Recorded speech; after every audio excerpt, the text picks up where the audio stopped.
انا في جامعة.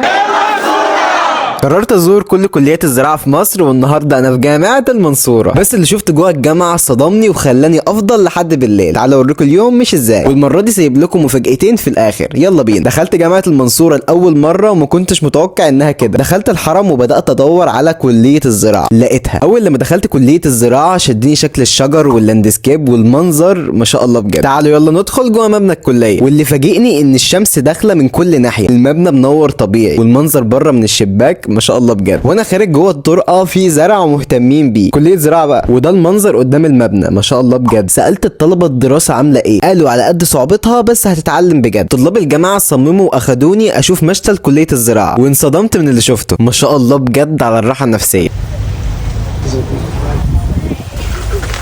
نخش بقى على الايفنت. بدأ بكلمة من عميد كلية الزراعة، وبعدها تيم اجروفيليا بدأ يفهمنا يعني ايه اجروفيليا، هتفهموا اكتر عنهم في الكومنت. وبعدها طلع عالم الحفريات دكتور هشام سلام، فانا سعيد جدا جدا والله الحقيقه قعد يحكي لنا عن تاريخ اكتشاف الديناصورات. وبعدين المفاجأة اللي بعدها طلع عم مسعد، والعشان دي هي الزراعه. وانا جه دوري. المستمرية تفضل مستمر ايا كانت النتيجة. اتكلمنا عن بدايتي في المجال الزراعي وازاي كلية الزراعة كانت سبب كبير. شكرا.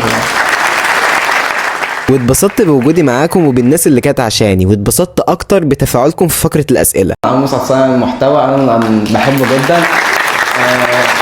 طبعا كان لازم افاجئ عم مسعد واطلعه نرد على الاسئله سوا، وفي الاخر اخدت منهم هدايا جميله. تسلم ايديهم على الاستقبال المحترم. واللي فاجئني اكتر ان الجامعه كانت مفتوحه بالليل. طلبه الكليه اخدوني جوله ليليه وتمشينا وقالوا لي دول اعلام كل الدول اللي بتدرس هنا في الجامعه. وبجد جامعه المنصوره بالليل حاجه تانية خالص. وهنا بقى المفاجاتين. يوم 15 فبراير هكون سبيكر في كليه الزراعه جامعه قناه السويس، ويوم 18 رايح جامعه مش هقول اسمها، عايزكم تخمنوها، هسهلها عليكم. فيها شجره تين من غالي ضخمه جت من الهند واتزرعت من ايام الخديوي اسماعيل من سنه 1868. الذكي اللي هيعرف دي جامعه ايه، وقولوا لي ازور جامعه ايه بعد كده.